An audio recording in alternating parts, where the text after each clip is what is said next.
esto va dirigido a gente que no conoce toda la historia, mucha gente joven, sobre todo más niños. Y es como que van a ver una cátedra. Ya.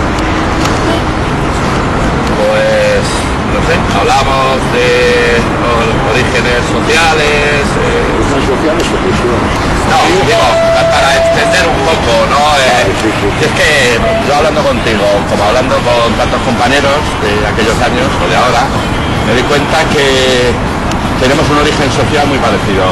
Sí. Somos hijos de clase obrera, trabajadores, migrantes, lo que sea, un porcentaje bastante grande con dificultades de integración familiar, social, etcétera. Quizás falta de cariño por esas... de las familiares,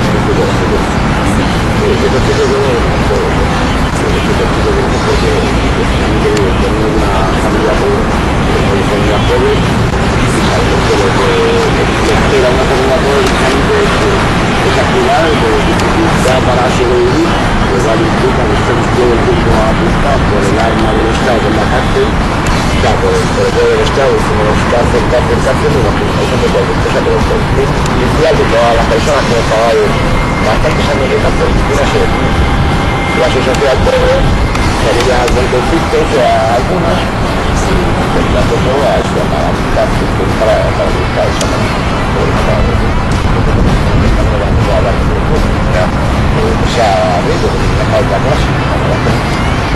Claro, digamos que quizás está establecido un camino social en el cual estamos obligados y están obligados a recorrer tantos chicos y chicas de esa situación social pobre, que empieza más o menos en colegios internos, reformatorio, cárcel.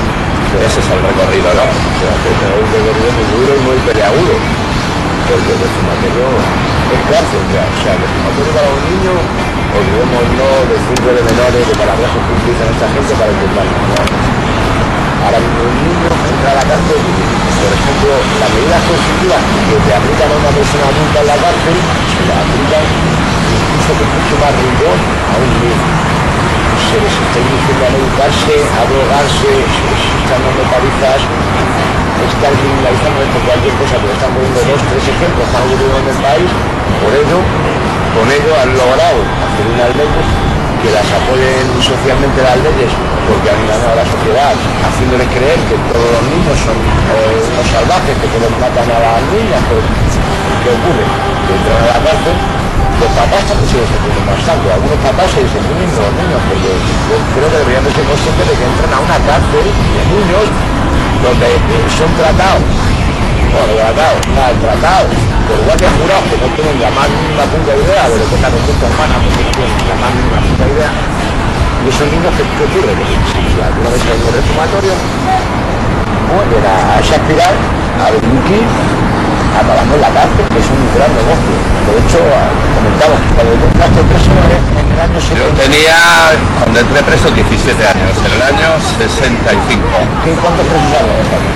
Muy pocos, quizás 12.000, más o menos, creo recordar, 12.000. 18.000 en el año 84. Y en el año 2012, 70 y pico mil presos. ¿Esto qué carajo es? Y no hay ningún rico en la cárcel. Ningún rico, ni ningún político que son los bandidos, ni ningún banquero que son los bandidos, ni ningún empresario que son los bandidos, ni ningún sindicalista que son los bandidos. No hay nadie, colega. Solamente personas pobres. Son instrumentos de dominación social de unas clases privilegiadas sobre otras, ¿no? Y que lo utilizan de forma coercitiva, el castigo, para quien no acata las normas que establecen ellos, que son la de explotación, sumisión, de aceptación, sin ninguna perspectiva de cambiar las cosas. Y ahí está, las leyes y la cárcel para quien las importa, de forma consciente. Yo, si te parece, hablaríamos de la evolución que hemos tenido los dos, que se extrapola a tantos compañeros, desde la adolescencia hasta esta final, hasta ahora que estamos en una supuesta libertad, ¿no? En un patio más grande que el de la cárcel. Yo en el año 65 me detienen con 17 años por unos hurtos. Vale, igualmente. Y me condenan a unos meses de cárcel y a 3 años de la ley de vagos y maleantes, con 17 años, repito. Junto a otros compañeros que estamos luchando por reivindicar nuestra dignidad y que se reconozca el daño tan enorme que nos hizo el Estado y la sociedad en ese tiempo. Y estuve 5 años en la cárcel, salí con 21 años de vida. En esos 5 años conocí la violencia coercitiva de venganza más cruel que nunca me había imaginado por parte de los carceleros, de las cárceles y desgraciadamente por la violencia coercitiva de los presos más cómplices del funcionamiento de la cárcel sobre otros. Salí con 22 años y salí con un odio social muy fuerte, todavía sin haber sido capaz de darle forma y de tomar conciencia de una forma eficaz para mí y para las luchas sociales, como después conseguí. Tu inicio la actividad política 12 años, coincidió justo con la inundación de droga en el país en España, de heroína, de cocaína, pero no encuentro de heroína. Y bueno, con 12 años. Con 12 años me escuché de una vez, me enganché.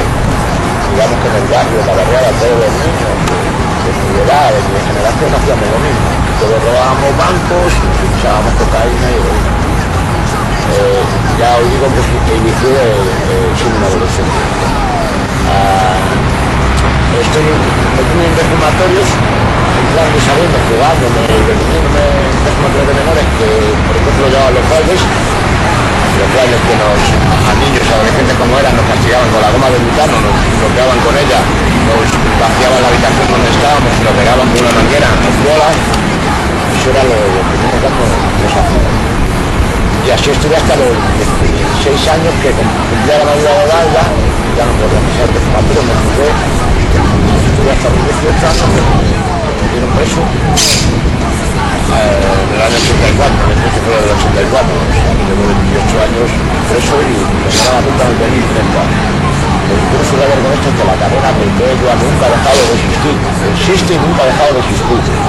Si ahora la van a llamar permanente pero revisable, será permanente para que ellos quieran y revisable para quien ellos quieran. O sea, está claro que no nos dejemos engañar con tendrazos raros, palabrejas raras y diciendo ahora que no se echará nada. Mi condena es 20 más 18 más 20 más 4 y como digo, repito, uno del 2030. Mi estancia en la cárcel ha sido se ha llenado de odio, de rabia, de asco incluso por las prácticas que bueno, yo he experimentado ahí, que han hecho sobre mi persona y sobre la persona de mis compañeros. O sea, he visto cómo nos mataban, cómo cada día dejaban que muriese un compañero o cómo le cogían y le inducían a suicidarse, diciéndole que no iba a ver nunca más a su familia, que no iba a ver a su hijo, a su mujer, dándole palizas cuando salía de la celda. Si le pasábamos una manta al lado de la ventana se la quitaban, si le pasábamos una radio se la quitaban, pero esto constantemente, pasándole radios, mantas y retirándoselas, quitándoselas, diciendo el propio subdirector de seguridad, Antonio Salcero, no vas a ver a tu hijo. Uno de estos compañeros tuyos, si uno llevan 8, otros 10 años, otros 7 de celda de castigo, tú vas a sufrir lo mismo. El niño acabó suicidándose, un niño con 18 años. Pero esto es un ejemplo nada más. Digo uno, pongo un ejemplo, pero realmente han sido miles, ya no digo cientos, miles de compañeros míos que se han dejado morir, les han inducido al suicidio. Esta es la cárcel. La cárcel no persigue más que otra cosa que la de vigilar, castigar, alienar, despersonalizar y deshumanizar. Estos esquemas aceptarán de una forma muy sumisa la cárcel y reproducirán la violencia social que sufren dentro de las cárceles. O sea, la cárcel no persigue ninguna otra cosa, no persigue ayudar a una persona, como dicen de reinserción. Cuando una persona ha cumplido su condena, sale a la calle, le dan un paro, un subsidio de desempleo durante 18 meses, esa persona sale sin ninguna formación, porque en la cárcel no forman, no existen talleres para formar a las personas presas, la cultura tampoco existe, el deporte tampoco existe, pero en un, digamos, en un 1 o 2% de la población presa. Para mostrarlo a los medios, con los medios de comunicación, mostrarlo a este lado del muro y dar a entender que en la cárcel se vive de puta madre, que tenemos piscina, pero por favor, que cuenten la verdad y que mediante la cárcel, yo personalmente son 12 años seguidos más 2 años de cicata y aislamiento. O sea, si eso es ayudar a una persona a reinsertarla, y son 28 años y 3 meses lo que llevo actualmente en la cárcel. Considero que así de ninguna manera pueden ayudar a nadie, que la cárcel no es una cosa necesaria, que la imponen los oligarcas estos para defender sus propiedades. Digo yo. Y claro, porque en el momento que propiedad privada, ¿cómo que propiedad privada? ¿Qué pasa? Que los demás no tenemos derecho a la vida, al banquete de la vida, al banquete de comer y de vivir. ¿Por qué? O sea, que de donde sobra no podemos coger para sobrevivir. Tenemos que morir o tenemos que delinquir, como dicen ellos, que han inventado ese terminajo de delinquir, que son conflictos sociales, y nos encarcelan porque les tocamos lo suyo. ¿Cómo que privado? ¿Privado por qué? O sea, solamente unos cuantos tienen derecho al banquete de la vida, los demás no tenemos derecho, ¿no?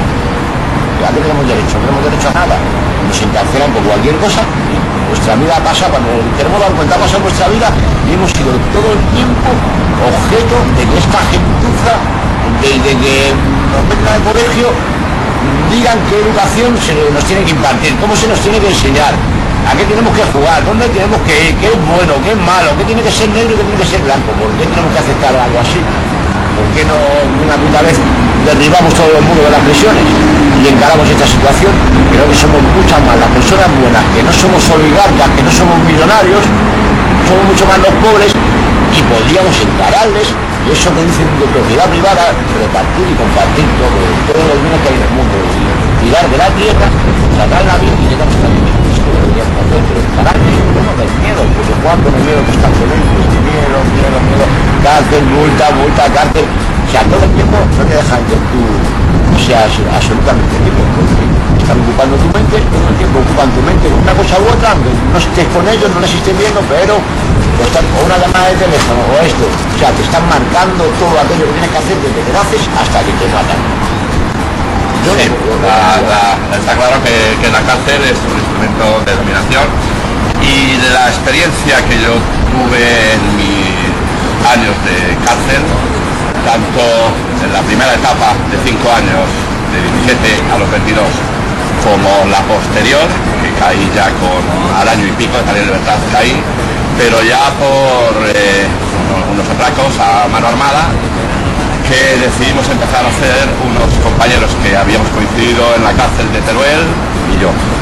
En la primera etapa, de 5 años, empecé a entender que toda la fuerza de las leyes caían sobre los más desfavorecidos. Me di cuenta que no habíamos en las cárceles, habíamos ningún preso con nivel universitario, que la educación era bastante baja, bastante popular. Estábamos condenados a la ignorancia, estábamos condenados a sufrir el peso de la justicia de clase, y dentro de las cárceles pues la vida era de total brutalidad, de hambre, frío, de violencia sobre otros, de reproducción de clanes para sobrevivir, que por cierto, leyendo el libro de Carrillo hace unos meses, me di cuenta que han pasado los años, pero se siguen reproduciendo los mismos esquemas en la cárcel. Y el gran problema que yo me di cuenta entonces, y que de nuevo corroboro ahora, es que si los presos, familias, parte de la sociedad que entiende cuál es el gran problema de las cárceles, el peso punitivo de unas clases o de otras, es que si no toman conciencia de su realidad, reproducirán estos esquemas, aceptarán de una forma muy sumisa la cárcel y reproducirán la violencia social que sufren dentro de las cárceles. Yo salí en el año 72 en libertad, que está claro que las cárceles y las leyes, después de haber cumplido, 5 años de cárcel, 3 por la ley de vagos mareantes,